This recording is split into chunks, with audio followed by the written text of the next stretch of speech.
Olá pessoal, vamos começar mais uma aula de microbiologia de alimentos.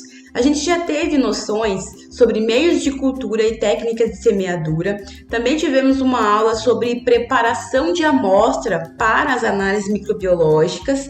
E também a gente viu noções sobre os padrões microbiológicos. Na última aula vimos sobre a RDC 331 e a Instrução Normativa 60. Agora, de fato, nós vamos começar a entender, então, como que a gente faz as análises microbiológicas nos alimentos. Vamos começar hoje pela análise microbiológica de Enterobacteriaceae. Tá? Então vamos lá saber como que a gente analisa esse tipo de bactérias, esse grupo de bactérias nos nossos alimentos. E quem são eles? Esse nome comprido, Enterobacteriaceae. Pois bem, pessoal, lembrando lá da microbiologia básica, a gente tem a classificação dos seres vivos, né, em categorias taxonômicas. Lembra disso? Domínio, reino, filo, classe, ordem, família, gênero, espécie. Então eu trouxe isso aqui agora só para a gente lembrar um pouquinho sobre essa classificação e destacar a categoria taxonômica família. Por quê? Porque as bactérias que eu vou ensinar para vocês analisar hoje nos alimentos é a família Enterobacteriaceae, tá? É uma família taxonômica. Então, das bactérias, dentro da família Enterobacteriaceae tem muitos gêneros, 44 gêneros numa das classificações mais atuais que eu consultei e cerca de 176 espécies. Aqui tem os gêneros, né? Os gêneros apareceram aí para vocês, alguns exemplos de gêneros dentro dessa família. Então, é só para diferenciar, quando a gente fala Enterobacteriaceae, né? A gente não pronuncia CAE. A forma de pronunciar, então, é Enterobacteriaceae. É diferente do que eu falar enterobactérias, que também é um termo que vocês vão ouvir bastante. Enterobactérias, no geral, são as bactérias, todas elas que vivem dentro do nosso sistema, do nosso trato gastrointestinal, tá? Então, enterobactérias, toda a galera de bactéria que vive dentro da gente. Agora, se você falar família Enterobacteriaceae, você está se referindo a essa família, a uma categoria taxonômica de bactérias aqui, tá? Então, tem muitos gêneros dentro dessa família, gêneros importantes. A gente pode ver que aparece a Escherichia, né? Escherichia coli vai ser uma espécie muito importante, o gênero Escherichia. Olha aqui também o gênero Salmonella, uma bactéria um gênero muito famoso, Yersinia. Então tem alguns gêneros, inclusive patogênicos, de bactérias que causam doenças dentro dessa grande família Enterobacteriaceae, tá? Então a gente primeiro precisava entender quem são essas bactérias que a gente vai aprender a analisar, ok? Então, nesse esqueminha que eu montei aqui para vocês, a gente consegue se situar melhor dentro de alguns grupos bacterianos que a gente vai ouvir falar bastante. A família Enterobacteriaceae, aqui, né, em roxo, que é esse grupo maior que nós vamos aprender a analisar hoje. Dentro da família Enterobacteriaceae, a gente tem um grupo que a gente chama de coliformes totais. Provavelmente você já ouviu falar na palavra coliforme, né? Os coliformes. Quem são direito esses coliformes? Não são uma categoria taxonômica, não existe uma família de coliformes, tá? Então, coliformes nós vamos estudar melhor na próxima aula, onde a gente vai estudar coliformes totais, coliformes termotolerantes, que antes eram chamados de coliformes fecais, eu vou explicar por que não chamamos mais. E dentro dos coliformes termotolerantes, a gente tem uma espécie muito famosa e muito importante para a microbiologia, que é a Escherichia coli. Então, tendo esse panorama aqui, sabendo que as Enterobacteriaceae, então, é a família de tudo está dentro dela, a gente consegue ter uma noção melhor das análises que a gente precisa fazer e quais análises são mais interessantes para microbiologia. Eu falo isso porque As análises de coliformes totais e termotolerantes, embora a gente ainda vá fazer, a gente vai aprender, inclusive na aula que vem, a fazer, já são análises que, no geral, não são boas indicadoras. Elas indicam a presença de micro-organismos, mas sem uma especificidade, tá? Então, antigamente, coliformes termotolerantes, como eu falei, eram considerados coliformes fecais, indícios de fezes, mas a gente sabe que não é bem assim hoje. Existem coliformes em todos os lugares, tá? Existem coliformes no solo, naturalmente nas águas, então nem sempre a presença de coliformes é um indicativo de doença, tá? Então, os padrões microbiológicos passaram a não exigir tanto a presença dessas análises em alimentos, coliformes totais e coliformes termotolerantes. Eu vou explicar melhor sobre eles na aula que vem. Então, os novos padrões da IN60 vão pedir para a gente analisar mais frequentemente a família Enterobacteriaceae, que não aparecia na RDC12 lá de 2001, aquele documento antigo, não aparecia Enterobacteriaceae. Agora a gente vai ver que a IN60 pede para a gente analisar mais frequentemente Enterobacteriaceae e Escherichia coli. Então esses dois que estão apontados com a seta são as análises microbiológicas mais frequentes dentro desse grande grupo aqui, dessas categorias que eu estou mostrando para vocês nesse slide, tá? Então, na aula de hoje nós vamos ficar aprendendo Enterobacteriaceae, na aula que vem eu explico melhor sobre coliformes e Escherichia coli. Mas saibam que coliformes e Escherichia coli estão dentro da família Enterobacteriaceae. Bom, aqui ó, eu tenho mais um panorama para a gente entender que dentro da família Enterobacteriaceae eu tenho subgrupos de bactérias com algumas características diferentes, que a gente já vai falar aqui na nossa direita. Porém, a gente tem características comuns para todas essas bactérias aqui, para todos esses gêneros da família Enterobacteriaceae. Ó, todos eles são bacilos gram-negativos. O que são bacilos? Mesmo aquela morfologia dessa bactéria mais alongada, parece um bastonete, né? Então, todos eles são bacilos gram-negativos. Lembra lá da técnica de coloração de gram? Quando a gente faz a técnica, no final, essas bactérias aqui, Enterobacteriaceae, elas ficam pintadinhas de rosa, um rosa meio vermelho, que é a característica de gram-negativos. Todos eles também, todas elas não fazem esporos de resistência, então elas não são esporogênicas. Esses esporos de resistência, lembra? Conseguem fazer com que a bactéria fique em ambientes adversos, em condições bem inóspitas por algum tempo. Então, essas bactérias são menos resistentes, não conseguem fazer esporos de resistência. Então, uma temperatura já mais alta já é capaz de eliminá-las, por exemplo, né? E também elas são anaeróbias facultativas, também já estudamos isso lá no passado, lembra que são? Então elas conseguem ou viver na presença do oxigênio, quando não tem oxigênio, elas são anaeróbias facultativas, ou seja, elas conseguem viver sem a presença do oxigênio também, fazendo o processo que a gente chama de fermentação. Quando tem oxigênio, elas fazem respiração, usam o oxigênio. Quando não tem o oxigênio, elas ficam, então, anaeróbias facultativas, fazendo fermentação. E essa característica da fermentação que algumas bactérias dessa família diferem nesse metabolismo. Por exemplo, então vejam comigo aqui ó, na direita que a gente tem um esqueminha com um panorama melhor para ver dentro da família Enterobacteriaceae alguma heterogeneidade. Existem alguns gêneros aqui dentro dessa família que fermentam a lactose, na ausência do oxigênio conseguem metabolizar o carboidrato, lactose rapidamente. É esse centro aqui, ó, onde a gente classifica inclusive como os coliformes.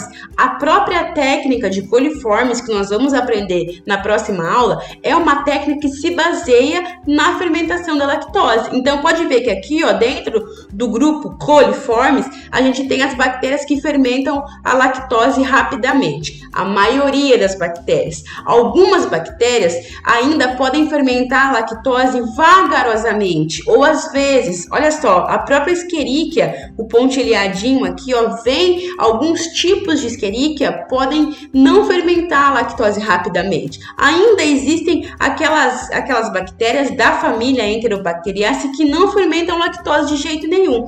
Então tá vendo como que a fermentação da lactose não é uma base concreta para a gente classificar os micro-organismos? Tem alguns que fermentam lactose, tem alguns que não fermentam. Por isso, né, um dos motivos que a técnica de coliformes está dando lugar para análise de Enterobacteria, né? Enterobacteriaceae, perdão. Porque daí a gente analisando Enterobacteriaceae como um todo, pouco importa se fermenta ou não fermenta lactose, a gente está tendo um panorama mais certeiro, né? Se existem ou não existem representantes daquela família Enterobacteriaceae no alimento, tá? Então, percebam que existem essas diferencinhas, mesmo dentro de uma família, que são importantes para a gente entender o princípio das técnicas. E como então, né, pessoal, são vários tipos de bactérias dentro dessa família, elas são encontradas em vários lugares. Existem alguns gêneros que são encontrados normalmente na gente, no ser humano, sem causar, inclusive, sintoma algum, né? Nós podemos ter essas bactérias habitando na gente e sem provocar doença, inclusive, então, a gente tendo a possibilidade de passar essas bactérias para os alimentos, contaminar os alimentos. Existe também a possibilidade dessas bactérias estarem no solo, nas águas, em outros animais, né? Frequentemente elas estão também nas aves, nos bovinos, nos caprinos. Então, realmente as Enterobacteriaceae são encontradas em vários lugares. E a presença dessas bactérias é um grande indicador de higiene. Nós já falamos sobre indicadores, né? Micro-organismos indicadores. A possibilidade, o encontro, né, de várias bactérias, enterobactérias nos alimentos, pode indicar uma qualidade baixa de higiene nas condições higiênicas, porque, como vocês viram, elas não são esporogênicas. Então, uma temperatura um pouquinho mais alta, sanitizantes, mantendo o ambiente limpo, essas bactérias já são eliminadas. Então, se a gente encontra a família Enterobacteriaceae presente, né, em grande quantidade nos alimentos, é um sinal de que a higiene, as condições higiênicas não foram feitas de uma maneira correta, já que elas morrem facilmente, né? Então, elas podem causar diversos tipos de danos, algumas são patogênicas, bem perigosas, causando abscessos, infecções no trato urinário, né? Temos a febre tifoide, que é um exemplo clássico, né, causada por um tipo de salmonela bastante perigoso, e vários casos de diarreia, alguns mais simples, outros mais complicados. Tá? Aqui eu tenho alguns exemplos de que nem sempre apenas a gente tenha doença causada, né, no ser humano por alguns gêneros. Tem um gênero, por exemplo, que é muito característico de causador de podridão, de estragar, deteriorar os alimentos, como a ervínia, né? Então ela causa podridão mole em alguns tipos de vegetais, alface, cebola. É muito comum esse gênero dessa Enterobacteriaceae, né, deteriorar, estragar alguns exemplos de vegetais. Aqui também a gente tem de novo a ervínia em alfaces. Olha só o prejuízo, né? O dano na plantação de alface. E, inclusive em peixes também, outro tipo aqui de gênero de Enterobacteriaceae, para mostrar que além de causar doença no ser humano, ela também, alguns gêneros também podem ser grandes deteriorantes, né, de alimentos. Então vamos de fato para a análise de Enterobacteriaceae. Chegou no laboratório um alimento que você viu na IN60, que precisa ser analisado para Enterobacteriaceae, como que a gente faz, né? Nós vamos utilizar uma técnica que chama plaqueamento em profundidade, que nós já vimos lá naquela aula sobre meios de cultura e técnicas de semeadura, mas eu vou relembrar com vocês aqui rapidamente. Então, para fazer essa técnica de Enterobacteriaceae, o que a gente vai precisar? Nós vamos precisar do diluente, que é água peptonada a 0,1%, nada de diferente até aqui. Para quem já viu a aula sobre diluições seriadas, a gente já sabe fazer a diluição. Então você sabe que também você precisa de tubos para fazer a diluição, e cada tubinho tem que ter 9 ml de água peptonada a 0,1%. Pipetas ou micropipetas, normal, para a gente poder transferir os volumes de líquido. A gente vai precisar de placas de Petri vazias. Se você lembra como que faz o plaqueamento em profundidade, você sabe por que tem que ser placas vazias. E também o meio de cultura que nós vamos utilizar, o meio de cultura chama-se agar vermelho violeta bile com glicose. Para abreviar esse nome grande, né, a gente costuma chamar de VRGB, tá? Então, são esses os materiais que a gente precisa para fazer a análise de Enterobacteriaceae. Vamos entender melhor como que acontece isso. Mas antes, eu vou relembrar com você e acrescentar uma informação na técnica de plaqueamento em profundidade, que a gente também chama de plaqueamento por plate, tá? Então, olha só, é um plaqueamento por plate com sobrecamada, tá? Por quê? Vamos relembrar então. Para fazer essa técnica de plaqueamento em profundidade, a gente pega uma placa de Petri vazia, por isso que precisamos de uma placa vazia esterilizada, né, pessoal? Tudo esterilizado. E daí, ó, a gente coloca a nossa diluição, a nossa solução com o alimento. Então, aqui, ó, nesse tubinho de ensaio, tá representando uma diluição que a gente já fez da nossa amostra. Coloca 1 ml dessa diluição, dessa solução aqui na placa vazia, ok? Então, primeira coisa, tem a placa vazia, eu coloco a minha amostra, a minha diluição, ok? Em segundo lugar, a gente vai adicionar o meio de cultura, que ele já está líquido, ele não pode estar numa temperatura muito alta, né? Uma temperatura alta, senão eu vou matar aqui possivelmente a bactéria que tem ali, né? Eu não sei se na minha amostra tem bactéria, mas se tem bactéria e eu chegar com o meio de cultura aqui muito quente, eu posso matar essa bactéria e me dar um falso resultado negativo, né? Então, em primeiro lugar, a gente coloca a nossa diluição do alimento, depois eu venho com o meio de cultura que ele já tá líquido, e daí eu faço um movimento em 8, ou movimento para um lado, para o outro, movimentos circulares, para eu conseguir espalhar essa minha diluição, espalhar junto com o meio de cultura, tá? Isso aqui a gente já viu lá na aula sobre técnicas de semeadura. Porém, esse tipo de plaqueamento em profundidade, onde primeiro você coloca a sua bactéria, depois o meio de cultura, ele pode ter uma variação, que é isso aqui que eu estou explicando. A variação é que esse método aqui, a gente vai usar plaqueamento em profundidade com sobrecamada. Então, ó, depois desse passo 6, onde você já agitou a sua amostra, a sua diluição, com o meio de cultura, você espera um pouquinho para esse meio solidificar, espera alguns minutos e depois você vem com outra camada mais fininha de meio de cultura de novo. Então, essa é a sobrecamada. Depois que já solidificou ali a sua mistura, né, a amostra mais meio de cultura, você vem com mais uma camadinha de meio de cultura. Para quê, pessoal? Para garantir um mínimo de condição de anaerobiose.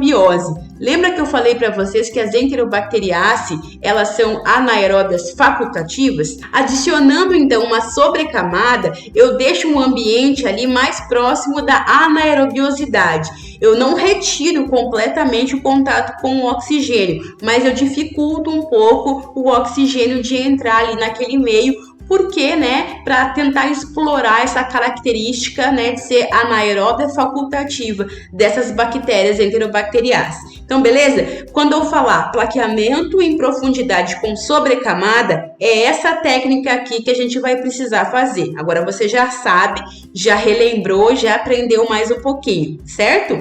Bom, então agora vamos analisar de fato as Enterobacteriaceae no nosso alimento, que na verdade é uma combinação de um monte de conhecimento que a gente já tem das aulas passadas. Lá naquela aula de preparação de amostra, a gente viu que a gente usa 25 gramas da nossa amostra, né, do alimento, que é a nossa unidade analítica, 25 gramas se for um alimento sólido, 25 ml se for um alimento líquido. A gente mistura com 225 ml do diluente, que nesse caso aqui é a água peptonada a 0,1%.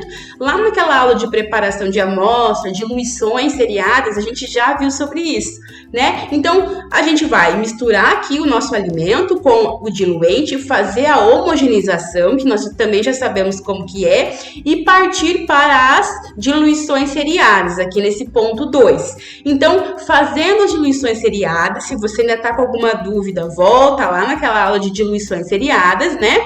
Da 10 na menos 1, que é essa primeira aqui que a gente acabou de fazer, a gente passa 1 ml para um tubinho que já tem, né, água peptonada, fazemos a diluição 10 na menos 2 ou 1 para 100 e da mesma maneira fazemos a diluição de 10 na menos 3, né, ou 1 para 1000.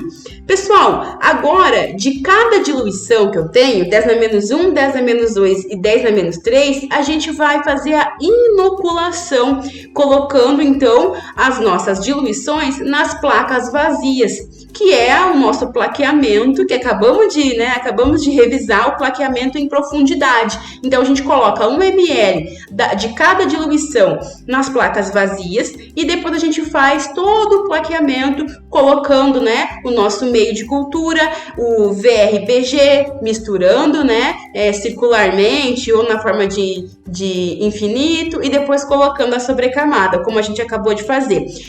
Por vezes, a gente costuma fazer em duplicata também. Em vez de você colocar somente uma placa para cada diluição, você pode fazer 2 placas para cada diluição, tá?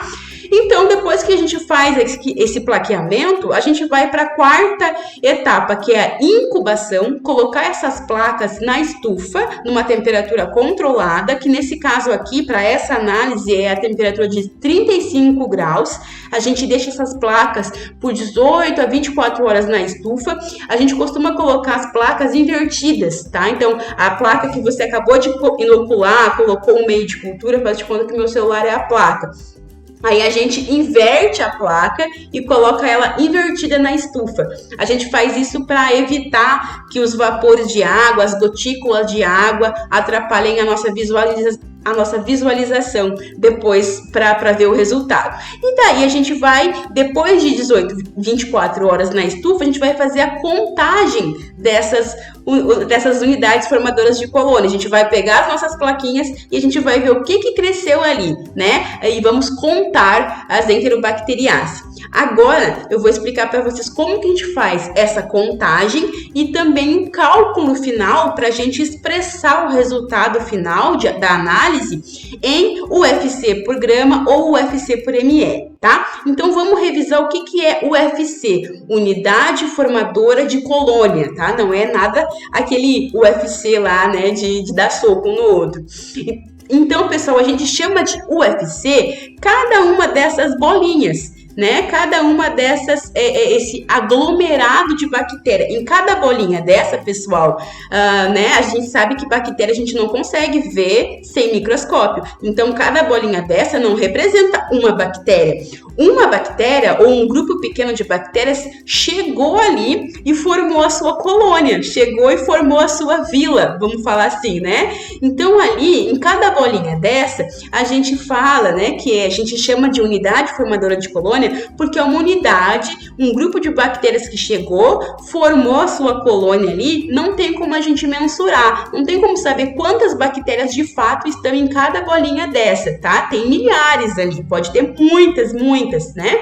Então, a gente não contabiliza quantas unidades de bactéria. A gente chama a bolinha inteira de uma UFC, uma unidade formadora de colônia, tá? Mas eu quero que vocês tenham em mente que cada bolinha dessa não representa uma célula de bactéria. A gente não consegue ver uma célula de bactéria só, né, com o olho, sem um microscópio, certo? Então, aqui a gente tem nesse grande slide, né, nessa grande tela que está mostrando aí, as unidades formadoras de colônia nessa placa do meio VRBG, tá? Que é o meio que a gente usou para fazer a nossa análise de enterobacteriácea, tá? Então, a gente vai agora contabilizar, nós temos que contar quantas unidades formadoras de colônia a gente tem nas plaquinhas.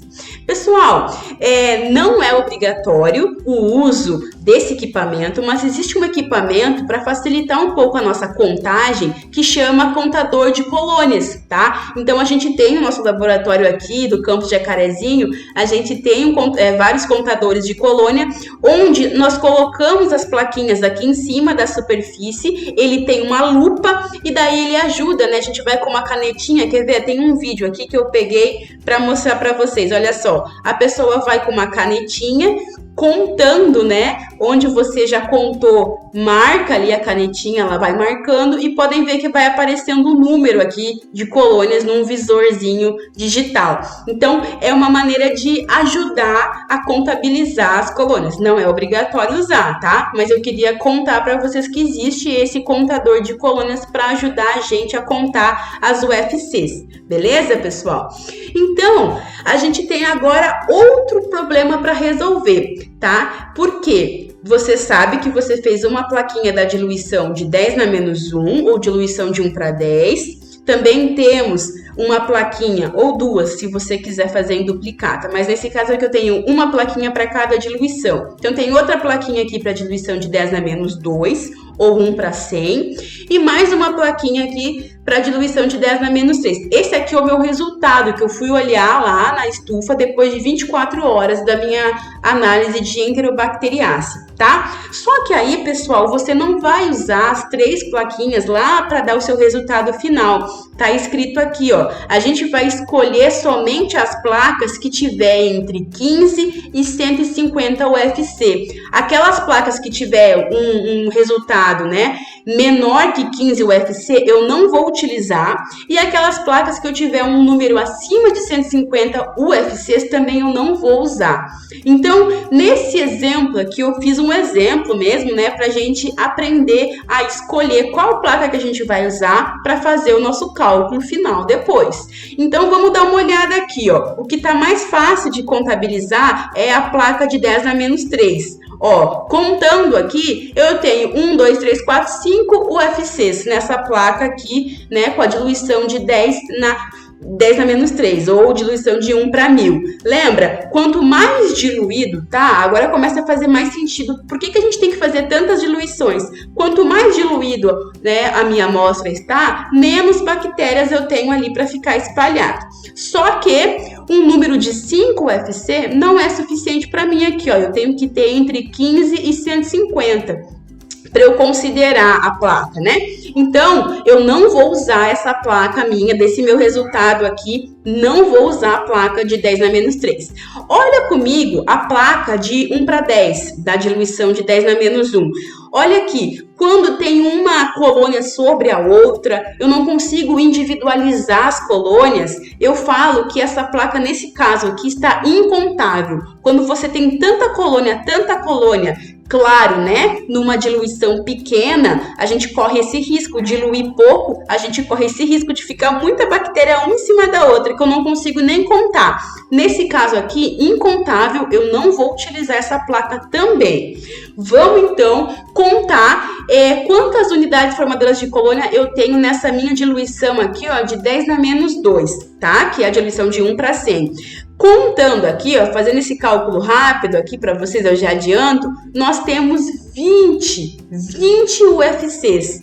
Esse número 20, pessoal, atende à regra que eu tenho que seguir, né? De 15 a 150 UFCs, atende. Então, é essa placa que eu obtive entre 15 e 150 UFCs que eu vou utilizar para fazer os cálculos. Esquece as outras. Você não vai fazer cálculo, você não vai usar mais essas outras placas aqui nesse meu exemplo, tá? Então, você vai escolher apenas uma placa dentro dessa faixa que você tem que respeitar, 15 a 150 UFCs, beleza? Então, vamos para o cálculo. Tem uma fórmula para você fazer esse cálculo. É uma fórmula muito simples de multiplicar. Simples. Então, olha aqui. Eu trouxe a minha placa novamente. A placa, né? Com a diluição de 10 na menos 2. Que eu tenho 20 UFCs. E olha só a minha fórmula. O meu resultado, aqui acompanha comigo.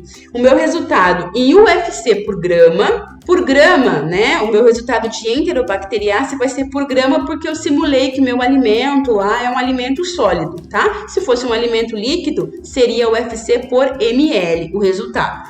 Vai ser o quê? Que cálculo que eu tenho que fazer? Eu vou pegar o número de UFCs que eu obtive na minha placa, vezes, vou multiplicar pelo inverso da diluição, tá? Inverso da diluição é muito simples, vocês vão ver.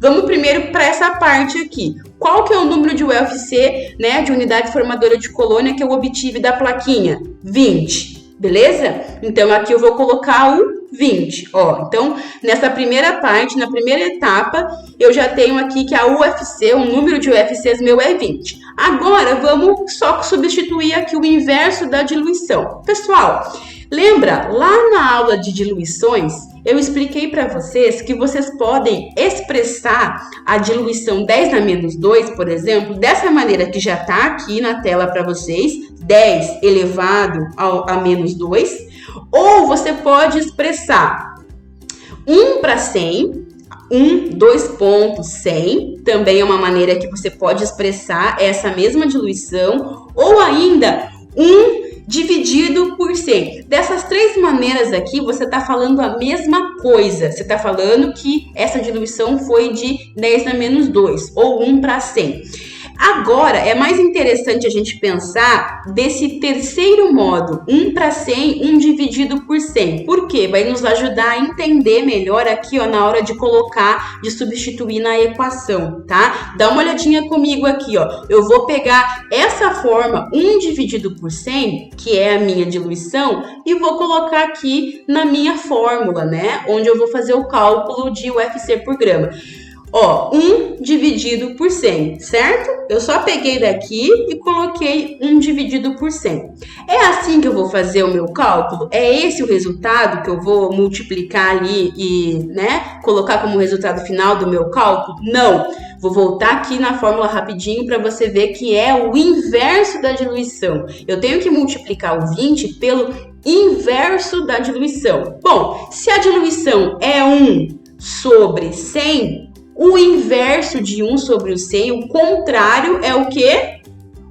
100 sobre 1. Esse é o contrário. Esse que é o inverso da diluição. 100 dividido por 1. Pessoal, a gente sabe da matemática básica que um 100 dividido por 1, esse 1 nem precisa estar ali, certo? Então, olha como ficou simples o meu cálculo, pessoal.